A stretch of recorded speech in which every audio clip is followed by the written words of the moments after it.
परभणी शहरात झालेला संविधानाच्या प्रतिकृतीचा अवमान आणि पोलीस कोठडीत मरण पावलेला युवक सोमनाथ सूर्यवंशी यांच्या मृत्यूचे पडसाद संपूर्ण राज्यभर उमटले आहेत।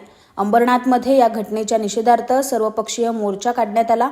अंबरनाथ नगरपालिका ते तहसील कार्यालयापर्यंत काढण्यात आलेल्या मोर्चात सर्वपक्षीय नेते, आंबेडकरी विचारवंत आणि कार्यकर्ते मोठ्या संख्येने सहभागी झाले होते। यावेळी आंदोलकांनी जोरदार घोषणाबाजी केली, तसंच आपल्या मागण्यांचं निवेदन नायब तहसीलदारांना दिले।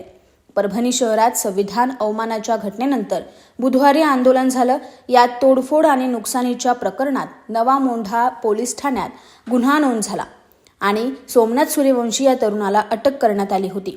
न्यायालयीन कोठडीत असतानाच सोमनाथचा मृत्यू झाला। सर्वपक्षीय आंदोलकांनी या घटनेचा कडक शब्दात निषेध केलाय। परभणी येथील प्रकरणात आंदोलकांवरील सर्व गुन्हे मागे घ्यावेत, अटकेतील सर्व आंदोलकांची तात्काळ सुटका करावी, अमानुष अत्याचार करणाऱ्या परभणी पोलिसांवर कारवाई करावी, सोमनाथ सूर्यवंशी यांच्या कुटुंबाचे पुनर्वसन करावे, अशा मागण्या यावेळी करण्यात आल्या।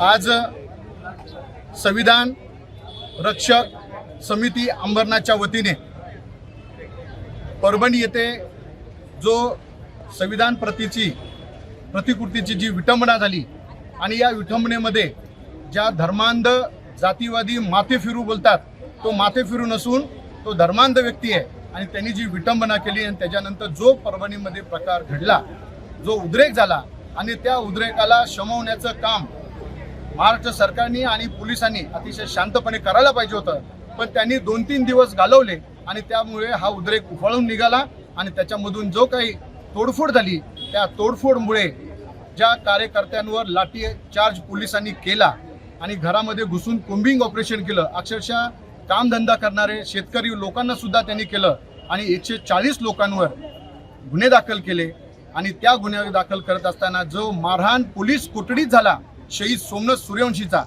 तो हा पोलिसांकडून करण्यात आलेला खून आहे आणि तो पोलीस अधिकारी कर्मचारी जे त्याला जबाबदार आहेत यांच्यावर तुर्तास त्यांना निलंबित करावे आणि त्यांच्यावर सदोष मनोषवधाचा गुन्हा दाखल करावा अशी मागणी अंबरनाथचे संविधानप्रेमी करतायत।